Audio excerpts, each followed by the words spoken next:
யோ விட்டுறப்பா, என்ன நாடகம் ஆடினா என்ன, உனக்கு வீட்டு பேரு கிடைக்காதே. நீ எப்பவுமே வெறும் புஷ்பராஜ் தான். அவங்க என் தாவணி இழுத்தாங்க, சின்னையா மட்டும் அங்க வரலனா எனக்கு என்ன இருக்கும் தெரியுமா? அவங்க உன் தாவணி இழுத்த போய் என் மானம் தான் போச்சு. அவனை எல்லாரும் நோடி நீ சின்னையான் கூப்பிட்ட போய் என் மரியாதையும் போயிடுச்சு. யோ பெரிய மனுஷா, இதெல்லாம் டிராமா ஆடுற மாதிரி தெரியுதா உனக்கு? உன் பொண்ணுன்னு இல்ல, இங்க எந்த பொண்ணா இருந்தாலும் என் ஆளதான் காப்பாத்திருக்கோம்.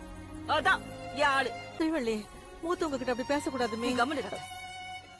உன் புள்ள ஏதாவது சொன்னா வேணா நீ சும்மா இருந்துக்கோ. ஆனா என் புருஷனை ஏதாவது சொன்னா என்னால கேட்டுட்டு இருக்க முடியாது. நீங்க என்ன சாதிச்சாராயா? வீட்டு பேரு வீட்டு பேருன்னு எவனுக்கே வேணும் உன் வீட்டு பேரு? பேரு இல்லாதவனுக்கு தான் வேணும் வீட்டு பேரு. நீ யாரா? புஷ்பா நான் மேனேஜர். நீ யாரு? புஷ்பா ஃப்ரெண்டு. நீ? புஷ்பா நான் டிரைவர். இங்க எவனாலும் நீ கேளு, அவன் பேரை சொல்ல மாட்டான். புஷ்பாக்கு என்ன உறவு தான் சொல்லுவான். புஷ்பாங்கிறது பேரு இல்ல, புஷ்பானா பிராண்ட்.